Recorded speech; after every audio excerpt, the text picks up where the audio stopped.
Hi and welcome to Wristtraining. In between the exercises I'm going to read something about Connexin and try to understand and learn it. And participating in the exercises is at your risk. Let's start the first exercise. We're having a good and comfortable stand. Bringing both arms up, your hands form the fists, and the arms are comfortable. And we're bringing the fists down and again up.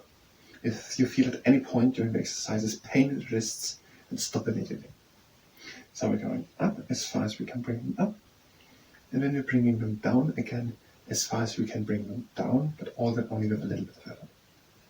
So we're bringing them down as far as we can bring them down with a bit of effort.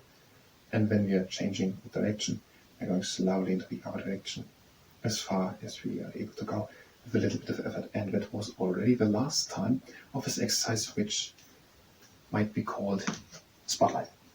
Now to the Connexin. Proteins are things in the human body doing different kinds of jobs.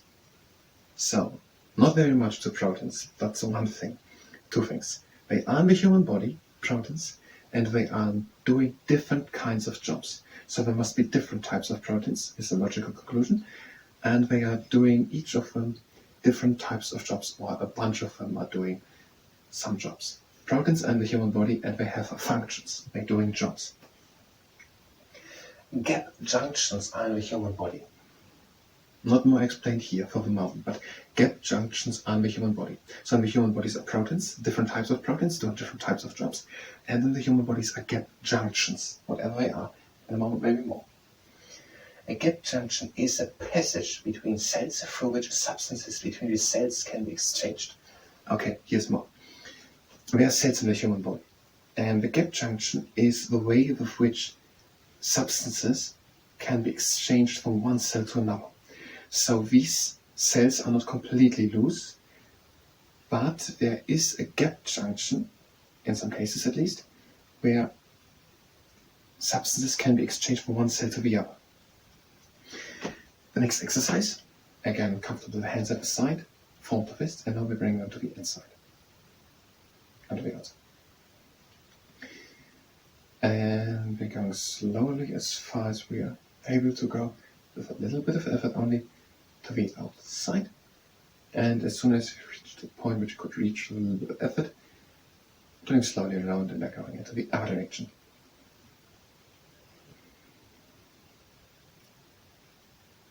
And now for the last time, to the outside and back to the inside.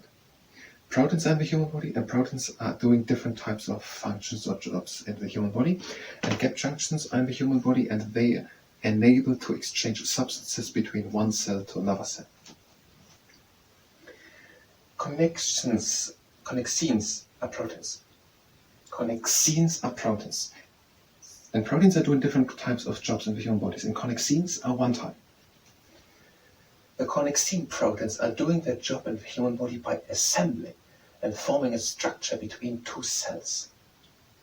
The structure formed by the Connexin proteins between two cells is called gap junction and allows substances to be exchanged between the cells.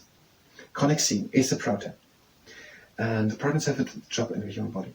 And these Connexin proteins are assembling, they're grouping together, and they are forming these gap junctions, which are a structure which enables the exchange of substances from one cell to another. Connexin is the protein which assembles structures up to a structure which enables the exchange of substances from one cell to another. Next exercise. Again, hands comfortable at the outside. Now with flat hands, bring these flat hands to the inside and to the outside.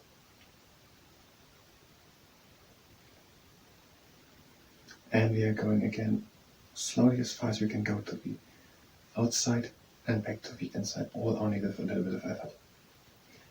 Don't want to overwork it.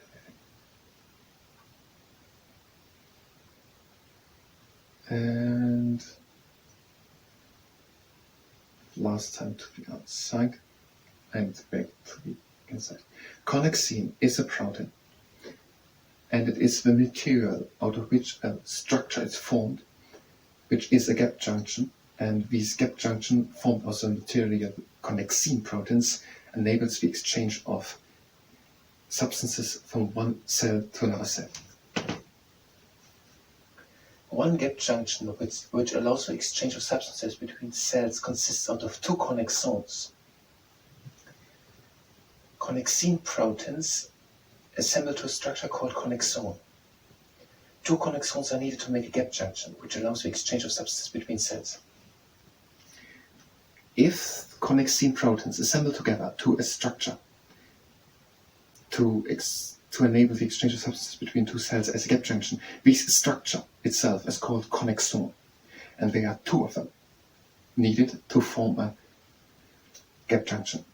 We don't have the image, but we need two of them wherever they are, parallel, wherever. We don't have any description for an image, but the two are needed, two connexons built up out of connexin proteins to form a gap junction, and the gap junction is the enabling of the exchange of substances from one cell to another cell. The next exercise. Again, flat hands with the palms facing to the floor next to us. Now we're turning these palms, which had pointed to the floor, to the sky. So we're turning the palms up and again down. The exercise is called the pancake flipper. So we bring hands up and again down.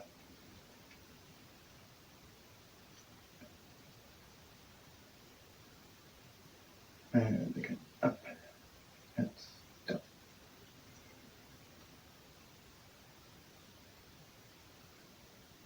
And now for the last time. And again down. Two structures made out of Connexin proteins, and they are called Connexon. So structure Connexon, the material Connexin protein. Connexin protein, two of forming structures called Connexons, and two Connexons are gap junction, and the gap junction allows the function of enabling the exchange of substances from one cell to another cell. These gap junctions, which consist out of two structures called Connexon, which are built of a Connexin protein, have important functions. They are not there in vain, they have important functions. The coordinated depolarization of a myocardium is one important function. And we have a little explanation to this, what is mentioned with the depolarization of a myocardium. By depolarization, the electric charge inside of a cell gets lower. So not a great explanation, but an explanation. The electric charge inside of a cell gets lower, and that is depolarization. By depolarization, how high the inside of a cell is charged gets lower. That is called depolarization. It's enough to understand maybe gap functions. And the myocardium is the muscle in the wall of the heart which does the contractings and therefore pushes the blood out of the heart and through the blood system. So one important function of the gap junctions is the depolarization of a myocardium. Depolarization means the electric charge inside of the cell gets lower. And myocardium is the great cardiac muscle inside of the walls of the heart, and that muscle contracts and that pushes the blood out of the heart. And these gap junctions are doing this important job of bringing the electric charge inside of the cells of a myocardium lower, which is important for the myocardium to do its function of delivering blood through the body, which is important to live.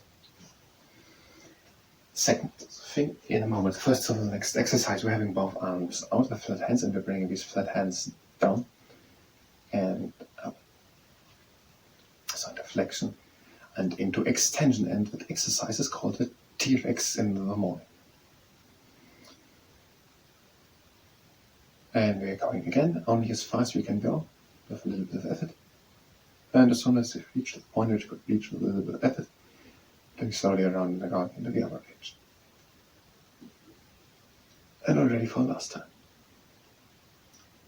So, gap functions are important to depolarize the myocardium, or cells in the myocardium.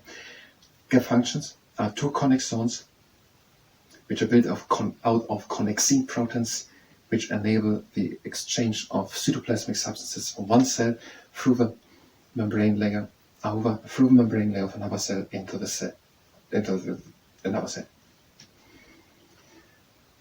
They are also important in the embryonic development, and only one little annotation. Embryo is the name of humans in the uterus during pregnancy and the first 2 months.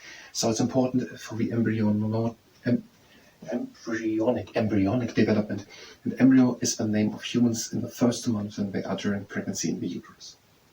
So in the first 2 months they are important in the embryo during the development of a human in the uterus. And next thing, they are important in the microvasculature. And 3 things are microvasculature: the arterioles, the capillaries, and the venules. The microvasculature, the arterioles, venules, and capillaries. Next exercise, the T-Rex is in the gym. If you don't have a tennis ball, use your bare hands somewhere on your face. We are taking the tennis ball like this with hands, we are bringing it down, and now we are pressing only with moderate force. Not with full force, only with moderate force. On the tennis ball or just with this. And we're releasing again. And we are pressing. And we release. And we are pressing a last time. Now we're switching to the other side. We are pressing. And we release. And we are pressing. And release. And we are pressing one last time. And then the T-Rex and the gym. So they are important for the depolarization of a myocardium. What's the name? Depolarization of a myocardium. Directly level. It's depolarization of a myocardium. Now further explanation what exactly of a myocardium is depolarized. And for the development of the embryo in the first 2 months. Maybe further on also. And then for the microvascularization. These are 3 types: arterioles, capillaries, and venules. Now the explanation to the 3 things. Arterioles. Arteries branch smaller into arterioles. So arteries are going from the heart, through the body, and these arteries, which are quite big still, are branching and going further and getting smaller to areoles. So areoles are basically arteries just further on branched, smaller. The next exercise is the cautious big bang. We're placing the fingertips on top of fingernails of one hand, and now we're opening against that hand, and that hand presses a little bit against that hand. So we are a bit working. And we're closing again, but hands press the whole time. Now we're changing. So we're pressing a bit onto the fingernails and we're doing it while we're opening and closing. And now for last time. So arterioles are the thing which happens after what they are after the arteries have branched and get closer. So the arteries are going on and they're going closer, and first it's just an artery, and then it goes closer, and then they are arterioles. So this would be like an artery, and then it becomes arterioles. And this now goes on to the capillaries.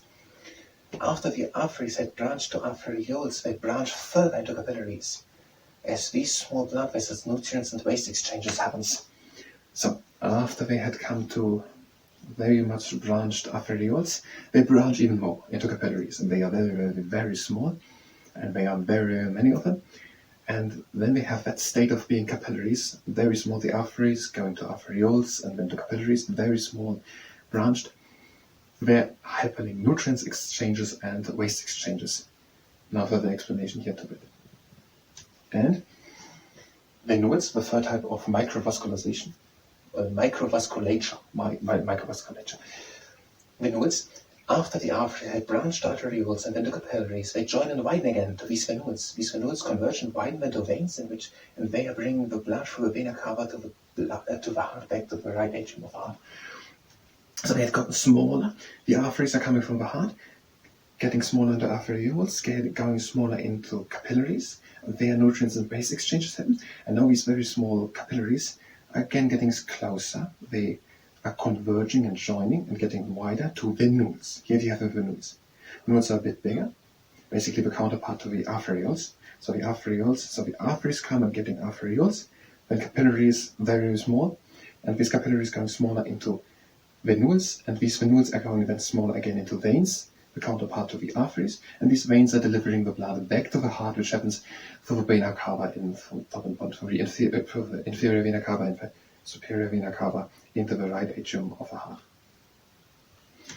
Okay, the last exercise. We're going with the fingers over the middle part of the arm, just for 3 times, and on the other side, I'm going a little bit over time. So gap junctions are two connexons. Two connexons is one connexon is the name of a structure which is formed out of Connexin proteins, and where you enable the exchange of cytoplasmic substances from one cell through the membrane through another cell into another, through the membrane into another cell. And it is important for the depolarization of the myocardium in the heart, the embryonic development, and for... Okay, I'm completely out of time. Thank you very much, and until next time.